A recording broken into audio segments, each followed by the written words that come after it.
લક્ષ્ય ન્યૂઝ, એક નજર, એક લક્ષ્ય. સુરેન્દ્રનગરના સાંસદ સભ્ય ચંદુભાઈ શિહોરાનો આભાર દર્શન સમારોહ કાર્યક્રમ યોજાયો. તાજેતરમાં યોજાયેલ લોકસભાની ચૂંટણીમાં ભાજપનો વિજય થયો છે અને દેશમાં ફરી એકવાર વડાપ્રધાન તરીકે નરેન્દ્ર મોદી બન્યા છે. ત્યારે ગુજરાતમાં પણ લોકસભાની ચૂંટણીમાં ભાજપના 25 ઉમેદવારો વિજય થયા છે. ત્યારે સુરેન્દ્રનગર લોકસભા બેઠકના ભાજપના ઉમેદવાર ચંદુભાઈ શિહોરાએ 2.5 લાખ કરતાં વધુ મતથી વિજય મેળવ્યો હતો.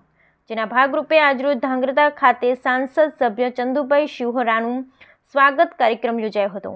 જેમાં ધાંગધ્રા હળવદના ધારાસભ્ય પ્રકાશ વરમોરા, સંગઠનના હોદ્દેદારો રાજભા ઝાલા, રણછોડભાઈ તેમજ જિગીશાબેન સીત, ધાંગધ્રા શહેર તેમજ ગ્રામ્ય વિસ્તારના વિવિધ સંગઠનના હોદ્દેદારો, જિલ્લા પંચાયત, તાલુકા પંચાયતના પ્રમુખ, કારોબારી ચેરમેન સભ્યો, નગરપાલિકા પ્રમુખ, કારોબારી ચેરમેન, વિવિધ કમિટીના ચેરમેન, સુધરાઈ સભ્યો સહિત શહેરના વેપારી તેમજ વિવિધ સમાજના આગેવાનો દ્વારા નવનિયુક્ત સાંસદ સભ્ય ચંદુભાઈ શિહોરાનું સ્વાગત કરવામાં આવ્યું હતું.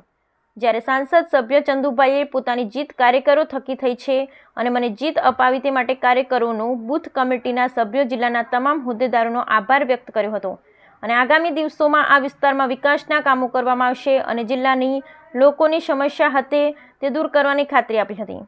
કાર્યક્રમમાં ધાંગધ્રા અને શહેર અને ગ્રામ્ય વિસ્તારમાં હોદ્દેદારો તેમજ વિવિધ મોરચાના આગેવાનો સહિત વેપારીઓ અને સમાજના આગેવાનો ઉપસ્થિત રહ્યા હતા. Bureau report Brijesh Trivedi, Surendranagar.